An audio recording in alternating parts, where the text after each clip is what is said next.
Hello everyone, welcome back to my channel. CG pre BEd and pre DElEd का आप लोगों का 1 अक्टूबर से सेकंड काउंसलिंग स्टार्ट होने वाला है। अब देखिए किनको सेकंड काउंसलिंग से बाहर किया गया है, साथ ही आपको किसको सेकंड काउंसलिंग फिर से कराना पड़ेगा, आप लोगों को पेमेंट करना है या नहीं, या फिर किन स्टूडेंट को विदाउट पेमेंट सेकंड काउंसलिंग में शामिल किया जाएगा।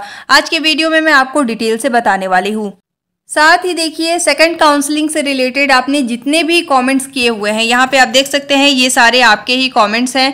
किसको फिर से पेमेंट करना पड़ेगा, किसको काउंसलिंग में शामिल किया जाएगा और किसको विदाउट पेमेंट सेकंड काउंसलिंग में शामिल किया जाएगा, एंड साथ ही आप लोग नया कॉलेज ऐड कर सकते हैं या नहीं, सारा आपका जितना भी इसमें कॉमेंट में क्वेश्चन किया गया है आज के वीडियो में मैं रिप्लाई करने वाली हूँ। आप सभी के क्वेश्चन का इसमें आप लोगों को क्लैरिटी मिलने वाली है, सो वीडियो को अंत तक जरूर देखिएगा। एंड इसके बाद भी आपके कोई भी डाउट है तो आप कमेंट कर सकते हैं। एक टॉपिक पे ज्यादा से ज्यादा कमेंट्स आएंगे तो इसका मैं डेफिनेटली एक सेपरेट वीडियो बना दूंगी ताकि आपके सारे डाउट्स क्लियर हो जाए। सबसे पहले देखिए यहाँ पे मैं बताने वाली हूँ कि किसको सेकंड काउंसलिंग फिर से कराना पड़ेगा और किसको सेकंड काउंसलिंग में शामिल किया जाएगा। इसके बाद हम देखेंगे कि आप लोगों को किसको सेकंड काउंसलिंग नहीं कराना है, आपको ऑटोमेटिक सेकंड काउंसलिंग में किन स्टूडेंट को शामिल किया जाएगा। यहाँ पे देखिए जैसे आप लोगों का फर्स्ट काउंसलिंग हुआ, ठीक है, फर्स्ट काउंसलिंग में आप लोगों का 3 मेरिट लिस्ट जारी किया गया था। अगर मान लीजिए आपको फर्स्ट काउंसलिंग के फर्स्ट मेरिट लिस्ट में कॉलेज अलॉट हुआ था और आपने कॉलेज को एक्सेप्ट करके, ठीक है, आपने एक्सेप्ट कर लिया बट जाकर उस कॉलेज में एडमिशन नहीं कराया, तो ऐसे में आप लोगों को फर्स्ट काउंसलिंग से बाहर कर दिया गया है। तो आपको अब क्या करना होगा, सेकंड काउंसलिंग कराना होगा। सेकंड काउंसलिंग आपका 1 तारीख से स्टार्ट हो रहा है, तो आपको न्यू रजिस्ट्रेशन करना होगा। रजिस्ट्रेशन से लेकर आप लोगों को कॉलेज सिलेक्ट करना होगा, पेमेंट करना होगा, सारा प्रोसेस आप लोगों को करना है। ठीक है, किन स्टूडेंट को, जिन्होंने फर्स्ट काउंसलिंग में कॉलेज को एक्सेप्ट कर लिया था और जाकर महाविद्यालय में एडमिशन नहीं लिए, उन लोगों को फिर से चांस दिया जाएगा, आप सेकंड काउंसलिंग डायरेक्ट करा सकते हैं। ठीक है, अब सेकंड इंपॉर्टेंट थिंग, अगर मान लीजिए फर्स्ट काउंसलिंग के फर्स्ट मेरिट लिस्ट में आपको कॉलेज अलॉट किया गया, आपको कॉलेज को एक्सेप्ट या फिर रिजेक्ट करने का ऑप्शन भी प्रोवाइड किया जाता है, लेकिन मान लीजिए आपने एक्सेप्ट भी नहीं किया, आपने रिजेक्ट भी नहीं किया, ठीक है, तो ऐसे सिचुएशन में भी आपको फर्स्ट काउंसलिंग से बाहर कर दिया जाएगा। अब आपको क्या करना है, सेकंड काउंसलिंग कराना है। सेम प्रोसेस, आपको भी न्यू रजिस्ट्रेशन करना है, पेमेंट करना है, सारा प्रोसेस करना है, कॉलेज को आपको वहां पे सिलेक्ट भी करने का ऑप्शन प्रोवाइड किया जाएगा। अब देखिए ये आप लोगों का फर्स्ट मेरिट लिस्ट हो, सेकंड मेरिट लिस्ट हो या फिर थर्ड मेरिट लिस्ट हो, जिसमें भी आपको कॉलेज अलॉट हुआ है, अगर आपने कॉलेज को एक्सेप्ट कर लिया और जाकर महाविद्यालय में एडमिशन नहीं लिए तो आपको सेकंड काउंसलिंग कराना है। अगर आपने एक्सेप्ट या रिजेक्ट नहीं किया तो भी आपको जाकर सेकंड काउंसलिंग कराना पड़ेगा। 1 तारीख से आपका सेकंड काउंसलिंग हो रहा है। अब सेकंड इंपॉर्टेंट थिंग देखिए, काउंसलिंग का रूल होता है कि आप लोगों को एक काउंसलिंग में 2 बार कॉलेज को अलॉट किया जाता है। ठीक है, जैसे मान लीजिए आपको फर्स्ट मेरिट लिस्ट में कॉलेज अलॉट किया गया, आपने कॉलेज को एक्सेप्ट किया तो आपको काउंसलिंग से बाहर कर दिया गया, लेकिन ऐसे स्टूडेंट जिन्होंने कॉलेज को रिजेक्ट किया, रिजेक्ट करने पर आप लोगों को नेक्स्ट मेरिट लिस्ट में शामिल किया जाता है। तो मान लीजिए आपको सेकंड मेरिट लिस्ट में भी कॉलेज अलॉट हुआ, सेकंड मेरिट लिस्ट में आपको दूसरी बार कॉलेज अलॉट हो रहा है, इसलिए यहाँ पे आप लोगों को रिजेक्ट का ऑप्शन जो है वो प्रोवाइड नहीं किया जाता है, आपको डायरेक्ट एक्सेप्ट करना होता है और महाविद्यालय में जाकर एडमिशन लेना होता है। अब मान लीजिए आपको जो कॉलेज अलॉट हुआ है आपको वो कॉलेज नहीं चाहिए, तो ऐसे में क्या करेंगे, आप ऐसे ही ब्लैंक रहने देंगे, ना एक्सेप्ट करेंगे और रिजेक्ट का ऑप्शन तो आपको प्रोवाइड किया ही नहीं जाता है। तो ऐसे में भी क्या होता है कि आपको फर्स्ट काउंसलिंग से बाहर कर दिया जाता है। तो अब आपके पास क्या ऑप्शन है कि आपको फिर से सेकंड काउंसलिंग कराना होगा। सिमिलर प्रोसेस आपके तीनों मेरिट लिस्ट में होने वाले हैं। कहने का मतलब ये है कि आप लोगों को फर्स्ट काउंसलिंग हो या सेकंड काउंसलिंग हो, 2 बार कॉलेज अलॉट होता है। फर्स्ट बार जब आपको कॉलेज अलॉट होता है तो उसमें आपको रिजेक्ट करने का ऑप्शन प्रोवाइड किया जाता है, लेकिन सेकंड बार जब आपको कॉलेज अलॉट होता है तो ऐसे में आपको रिजेक्ट करने का ऑप्शन प्रोवाइड नहीं किया जाता है। ऐसे में आपको केवल एक्सेप्ट करके जाके महाविद्यालय में एडमिशन कराना होता है। अगर आपको उस कॉलेज में एडमिशन नहीं कराना है तो ऐसे में आप लोगों को फर्स्ट काउंसलिंग से बाहर कर दिया जाता है और आपको फिर सेकंड काउंसलिंग कराना पड़ता है। ये आप लोगों का प्रोसेस है। ठीक है, यहाँ पे मैं एक बार और आपको क्लियर कर देती हूँ किनको काउंसलिंग कराना है और किनको काउंसलिंग नहीं कराना है। अगर मान लीजिए आप लोगों का फर्स्ट काउंसलिंग में आपको 2 बार कॉलेज अलॉट हो गया है, तो ऐसे में आप लोगों को, अगर आपने एडमिशन नहीं लिया है तो ऐसे में आपको सेकंड काउंसलिंग कराना पड़ेगा। अब मान लीजिए अगर आपको कॉलेज अलॉट किया गया था, आपने कॉलेज को एक्सेप्ट कर लिया बट एडमिशन नहीं लिया, तो आपको सेकंड काउंसलिंग कराना पड़ेगा। अगर मान लीजिए आपको जो भी आपका काउंसलिंग फॉर्म है आपको कॉलेज को ऐड करना है, कोई भी काउंसलिंग फॉर्म में चेंजेस कराना है, तो भी आपको सेकंड काउंसलिंग कराना पड़ेगा, साथ ही पेमेंट भी करना पड़ेगा। ठीक है, ये आप लोगों का जिनको कराना है उनके लिए है। आई होप आपके ये डाउट्स क्लियर हुए होंगे कि किसको सेकंड काउंसलिंग अभी आपको कराना है पेमेंट करके। अब देखिए बात कर लेते हैं कि किनको सेकंड काउंसलिंग कराने की रिक्वायर्ड नहीं है और किसको सेकंड काउंसलिंग में फिर से पेमेंट करने की रिक्वायर्ड नहीं है। तो देखिए अगर मान लीजिए आपको first merit list, second merit list या फिर थर्ड मेरिट लिस्ट, तीनों मेरिट लिस्ट में अगर कॉलेज अलॉट नहीं किया गया है तो ऐसे में आप लोगों को ऑटोमेटिक सेकंड काउंसलिंग में शामिल कर लिया जाएगा। आपको अलग से पेमेंट करने की रिक्वायर्ड नहीं है। वन मोर थिंग, जैसे मान लीजिए आप लोगों का फर्स्ट काउंसलिंग हुआ, उसका आप लोगों का 3 मेरिट लिस्ट जारी किया गया। अगर मान लीजिए आपको फर्स्ट मेरिट लिस्ट में शामिल नहीं किया गया लेकिन आपको सेकंड मेरिट लिस्ट में कॉलेज अलॉट कर दिया गया, अगर आप कॉलेज को रिजेक्ट करते हैं और आपका थर्ड मेरिट लिस्ट में नाम नहीं आता है तो भी आपको अलग से पेमेंट करने की जरूरत नहीं है। आप लोगों को सेकंड काउंसलिंग में शामिल कर लिया जाएगा। अब अगर सेम सिचुएशन, अगर मान लीजिए आपको फर्स्ट मेरिट लिस्ट में कॉलेज अलॉट हुआ था, आपको सेकंड और थर्ड मेरिट लिस्ट में कॉलेज अलॉट नहीं हुआ तो भी आपको सेकंड काउंसलिंग में शामिल कर लिया जाएगा। सिमिलर प्रोसेस, अगर मान लीजिए थर्ड मेरिट लिस्ट में डायरेक्ट आपको कॉलेज अलॉट किया गया, आपने कॉलेज को रिजेक्ट कर दिया तो भी आप लोगों को सेकंड काउंसलिंग में शामिल कर लिया जाएगा। कहने का मतलब ये है कि आप लोगों को फर्स्ट काउंसलिंग के किसी भी राउंड में केवल एक बार ही अगर कॉलेज अलॉट हुआ है और आपने कॉलेज को रिजेक्ट कर दिया है तो आप लोगों को सेकंड काउंसलिंग में ऑटोमेटिक शामिल कर लिया जाएगा। आपको अलग से पेमेंट करने या फिर कोई भी चेंजेस कराने की रिक्वायर्ड नहीं है। ठीक है, होप आपके ये सारे डाउट्स क्लियर हुए होंगे। किनको पेमेंट करना है मैंने आपको बता दिया और किनको पेमेंट नहीं करना है ये भी मैंने यहाँ पे बता दिया। अब चलिए हम देख लेते हैं कमेंट सेक्शन में जितने भी सेकंड काउंसलिंग से रिलेटेड डाउट्स आए हैं, साथ ही आप लोगों ने क्या गलती की है और आपको सेकंड काउंसलिंग में क्या गलती नहीं करना है, यहाँ पे मैं आपको बताने वाली हूँ। सो देखिए सबसे पहले नंबर पे है, फर्स्ट फेज के फर्स्ट लिस्ट में नाम आया था और मैंने एक्सेप्ट भी किया लेकिन उस कॉलेज में मैंने एडमिशन नहीं लिया, तो मैं सेकंड काउंसलिंग में फॉर्म डाल सकता हूँ या नहीं। तो देखिए आपको मैंने बताया कि अगर मान लीजिए आपको फर्स्ट काउंसलिंग के फर्स्ट मेरिट लिस्ट में कॉलेज अलॉट हुआ और आपने कॉलेज को एक्सेप्ट करके जाकर उस महाविद्यालय में एडमिशन नहीं कराया है तो ऐसे में आप लोगों का जो रोल नंबर है वो लॉक्ड हो जाता है और ऐसे में आपको फर्स्ट काउंसलिंग में ये समझा जाता है कि आपने एडमिशन करा लिया है। ठीक है, एक्सेप्ट करने के बाद तो ऐसे में आप लोगों को फर्स्ट काउंसलिंग से बाहर कर दिया गया है। अब आपको सेकंड काउंसलिंग कराना है एंड यस आप सेकंड काउंसलिंग अब करा सकते हैं न्यू रजिस्ट्रेशन करके, पेमेंट करके। ठीक है, इसके बाद देख लेते हैं सेकंड क्वेश्चन। यहाँ पे देखिए सेकंड क्वेश्चन है, यहाँ पे देखिए मैंने थर्ड राउंड में कॉलेज मिलने के बाद एक्सेप्ट क्लिक करके एडमिशन नहीं लिया तो मैं सेकंड काउंसलिंग करा सकता हूँ या नहीं। जैसा मैंने अभी आपको आंसर किया है कि आप लोगों को अगर मान लीजिए कॉलेज अलॉट हुआ, आपने कॉलेज को एक्सेप्ट कर लिया बट एडमिशन नहीं कराया है तो ऐसे में आपको फर्स्ट काउंसलिंग से बाहर कर दिया गया है। अब आपको डायरेक्ट सेकंड काउंसलिंग कराना पड़ेगा। इसके बाद देखिए थर्ड नंबर पे है, मेरा नाम फर्स्ट काउंसलिंग में थर्ड मेरिट लिस्ट में आया बट मैंने उस कॉलेज को रिजेक्ट किया, तो क्या सेकंड काउंसलिंग में फिर से फॉर्म भरना होगा या मेरा नाम सेकंड काउंसलिंग में आएगा या नहीं। तो देखिए मैंने आपको अभी क्लियर किया हुआ था कि अगर मान लीजिए आपको फर्स्ट काउंसलिंग के first and second merit list में कॉलेज अलॉट नहीं हुआ है, आपका नाम डायरेक्ट थर्ड मेरिट लिस्ट में आया हुआ है। ठीक है, तो अगर आप कॉलेज को रिजेक्ट करते हैं तो ऐसे में आप लोगों को डायरेक्ट सेकंड काउंसलिंग में शामिल कर लिया जाएगा। लेकिन इस चीज़ का आपको ध्यान रखना है, अगर मान लीजिए सेकंड मेरिट लिस्ट में आपको जो भी कॉलेज अलॉट होता है उस कॉलेज में आपको एडमिशन लेना मैंडेटरी रहेगा। वहाँ पे आप लोगों को रिजेक्ट करने का ऑप्शन जो है वो प्रोवाइड नहीं किया जाएगा।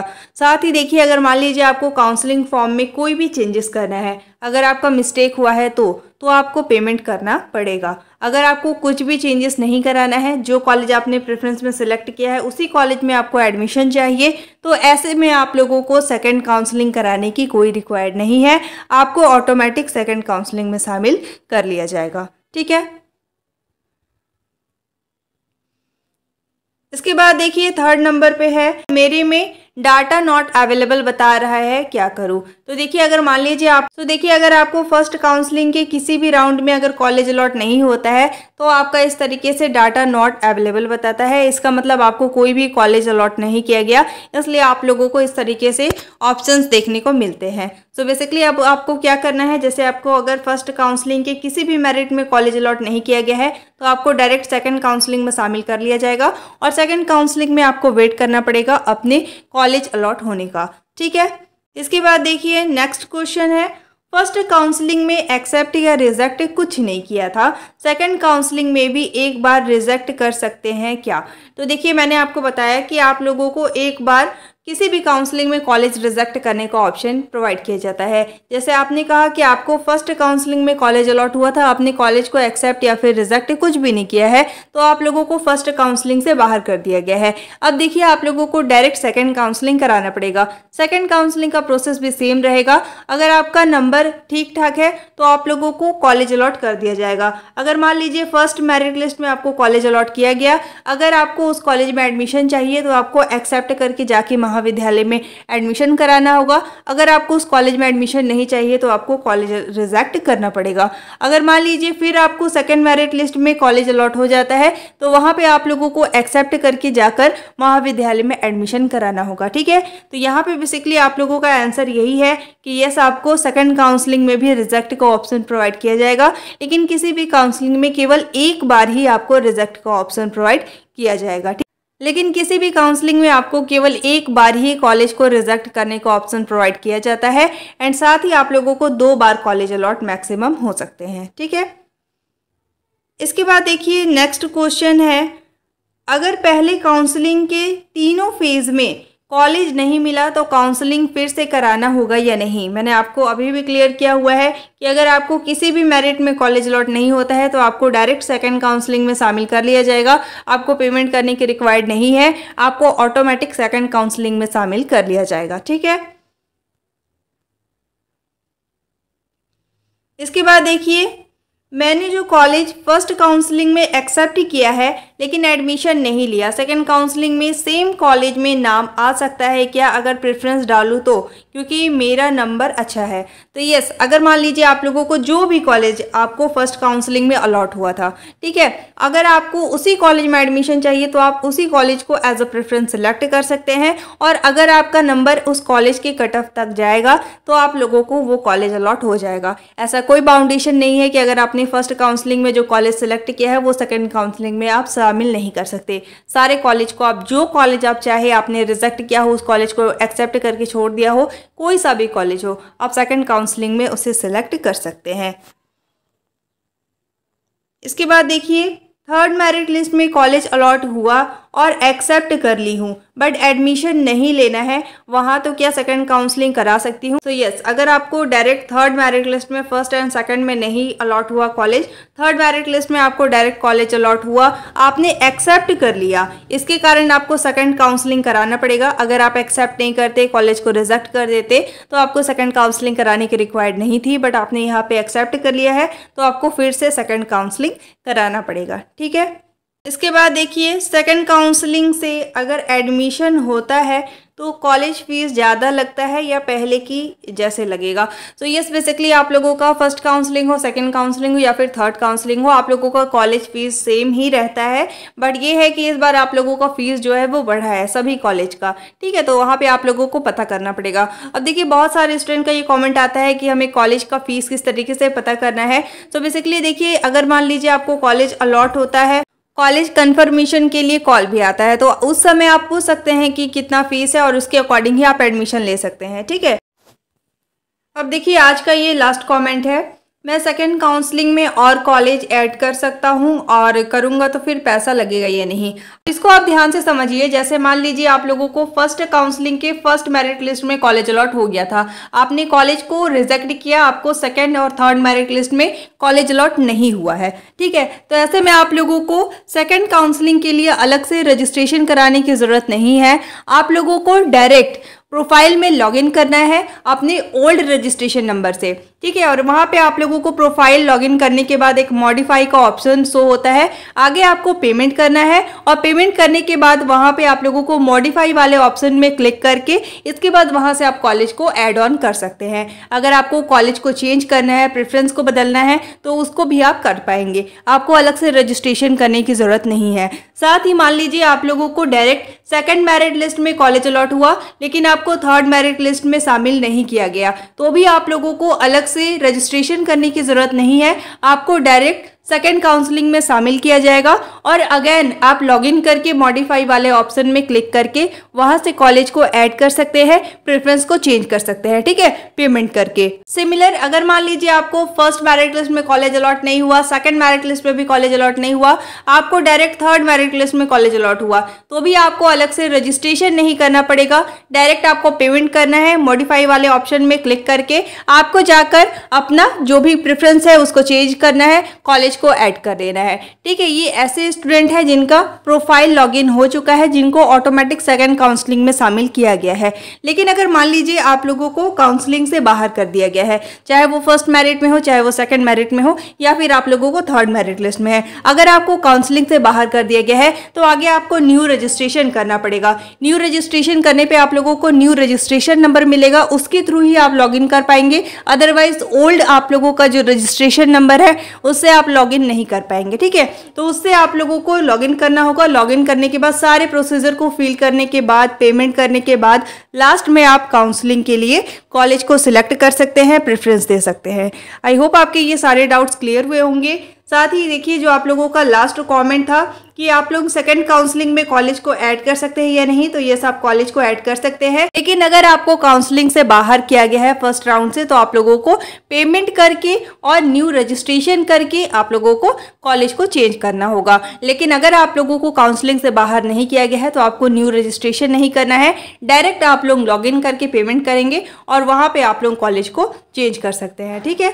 देखिए आप लोगों को किस तरीके से चेंज करना है, किनको पेमेंट करना पड़ेगा, किनको नहीं करना पड़ेगा, एंड साथ ही आप लोगों को किस तरीके से कॉलेज को चेंज करना है। जिन स्टूडेंट को काउंसलिंग से बाहर कर दिया गया है उनको किस तरीके से न्यू काउंसलिंग कराना पड़ेगा, इस पे एक डिटेल वीडियो आ जाएगा, तो अभी आपको परेशान नहीं होना है। और जिन भी स्टूडेंट का आईडी एक्टिव है, सबसे पहले तो आपको चेक कर लेना है कि आपकी आईडी एक्टिव है या नहीं है। किस तरीके से चेक करना है, तो इसके लिए मैंने डिटेल में वीडियो बना के पहले ही चैनल पर शेयर किया हुआ है, तो आप लॉग इन करके चेक कर लीजिएगा कि आपका प्रोफाइल लॉगिन है या नहीं। अगर आपका प्रोफाइल लॉगिन हो जाता है तो ऐसे में आप लोगों को सेकंड काउंसलिंग में ऑटोमेटिक शामिल कर लिया जाएगा और आपको ओल्ड रजिस्ट्रेशन नंबर से ही आगे पेमेंट करना होगा। इसके बाद आप कॉलेज को चेंज कर सकते हैं।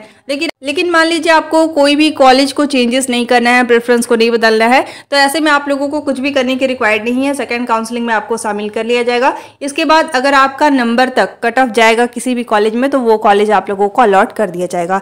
आई होप आपके ये सारे डाउट्स क्लियर हुए होंगे। अब आपको इससे रिलेटेड कोई भी डाउट है, आपकी कोई भी क्वेरी है, तो आप कमेंट कर सकते हैं। जैसा मैं हमेशा कहती हूँ, अगर एक टॉपिक पे ज़्यादा से ज़्यादा कमेंट्स आएंगे तो मैं इसका एक सेपरेट वीडियो बना दूंगी ताकि आपके सारे डाउट्स क्लियर हो जाए। कोई भी माइनर मिस्टेक के कारण आप काउंसलिंग से बाहर हो सकते हैं, इसलिए आपके ये सारे डाउट्स क्लियर होने चाहिए। साथ ही आप मेरे चैनल पे विजिट करके different kind of BEd and DElEd counselling से रिलेटेड वीडियो को देख सकते हैं, ताकि आपका कोई भी मिस्टेक ना हो और आप काउंसलिंग से बाहर ना हो। साथ ही आप सभी को मेरे टेलीग्राम ग्रुप से ज्वाइन हो जाना है। जो भी लेटेस्ट अपडेट आता है मैं सबसे पहले टेलीग्राम ग्रुप में शेयर कर देती हूँ। एंड 30 तारीख को आप लोगों का फर्स्ट राउंड का लास्ट वैकेंट सीट आने वाला है और उसमें आप देख पाएंगे कि जो भी कॉलेज आपने प्रेफरेंस में सिलेक्ट किया था उसमें कितने वैकेंट सीट बचे हुए हैं। साथ ही आप लोगों ने जिन्होंने फर्स्ट काउंसलिंग अभी तक नहीं कराया हुआ है, ठीक है, आप डायरेक्ट सेकंड काउंसलिंग करा सकते हैं। तो आप लोगों को वैकेंट लिस्ट में सबसे पहले देख लेना है कि जो कॉलेज आप प्रेफरेंस में सिलेक्ट करने वाले हैं वहाँ पे कितने वैकेंट सीट बचे हुए हैं। अगर मान लीजिए उस कॉलेज में ऑलमोस्ट सीट फुल हो गए हैं और आपका नंबर कम है, तो ऐसे में आप लोगों की बहुत कम चांसेस हो जाते हैं कि वहाँ पे आपको कॉलेज अलॉट होगा। लेकिन अगर आपका अच्छा नंबर है तो वहाँ पे आप लोगों के चांसेस बढ़ जाते हैं कि आपका नेक्स्ट मेरिट लिस्ट में कर लिया जाएगा, ठीक है। तो वहाँ से आप लोगों को चेक कर लेना है और अपना लिस्ट प्रिपेयर कर लेना है कि कौन कौन से कॉलेज आपको चाहिए। और सबसे इंपॉर्टेंट थिंग कि आप लोगों को ऐसे कॉलेज को ही सिलेक्ट करना है जिसमें आपको एडमिशन लेना है। अभी देखिए बहुत सारे स्टूडेंट ने ये मिस्टेक किया हुआ था कि ऐसे कॉलेज को सिलेक्ट किए हैं जहाँ पे उन्हें एडमिशन नहीं चाहिए, जिसके कारण वो रिजेक्ट कर रहे हैं और रिजेक्ट का ऑप्शन केवल एक ही बार आपको प्रोवाइड किया जा रहा है और आपको फिर काउंसलिंग से बाहर कर दिया जाता है। साथ ही देखिए ये आप लोगों के लिए ज़्यादा सूटेबल होगा कि आप लोगों को 4 कॉलेज को ही सिलेक्ट करना है, ऐसे कॉलेज जहां पे आप एडमिशन ले सकते हैं। जैसे देखिए आपने 4 कॉलेज को सिलेक्ट किया, मान लीजिए आपका नंबर ठीक ठाक है और आपको फर्स्ट मेरिट लिस्ट में कॉलेज अलॉट हो गया, मान लीजिए सेकंड नंबर का कॉलेज आपको अलॉट हो गया। अब आप अगर कॉलेज को रिजेक्ट करते हैं तो देखिए आप लोगों का जो 3 कॉलेज है, 3 कॉलेज में से जितना भी नंबर तक आपका कट ऑफ चला जाएगा तो आपको कॉलेज अलॉट हो जाएगा। मान लीजिए आपका नंबर 75 है, ठीक है, आपका नंबर 75 है और लास्ट वाले कॉलेज में 75 नंबर तक के स्टूडेंट को शामिल किया जा रहा है, सो ऐसे में आप लोगों को इस कॉलेज को अलॉट कर दिया जाएगा। अब मान लीजिए अगर इस कॉलेज में भी आपको एडमिशन नहीं चाहिए, तो ऐसे में क्योंकि आपने एक बार कॉलेज को रिजेक्ट किया हुआ है, तो यहाँ पे आप लोगों को रिजेक्ट का ऑप्शन नहीं दिया जाएगा, केवल एक्सेप्ट करके आपको एडमिशन लेना होगा। तो यहाँ पे आप 2 से 3 या 4 कॉलेज ऐसे सिलेक्ट करें जहाँ पे आप एडमिशन ले सकते हैं। ठीक है, ज़्यादा कॉलेज सिलेक्ट करने का कोई मतलब नहीं है। इवन ऐसे कॉलेज अगर आप सिलेक्ट कर लेते हैं जहाँ पे एडमिशन नहीं लेना है, तो आप डायरेक्ट काउंसलिंग से बाहर हो जाएंगे अगर आप उस कॉलेज एडमिशन नहीं लेते हैं तो। ठीक है, आई होप आपके ये सारे डाउट्स क्लियर हुए होंगे। अब आपको इससे रिलेटेड कोई भी डाउट है, आपकी कोई भी क्वेरी है, so you can ask on comment box. Thank you so much for watching.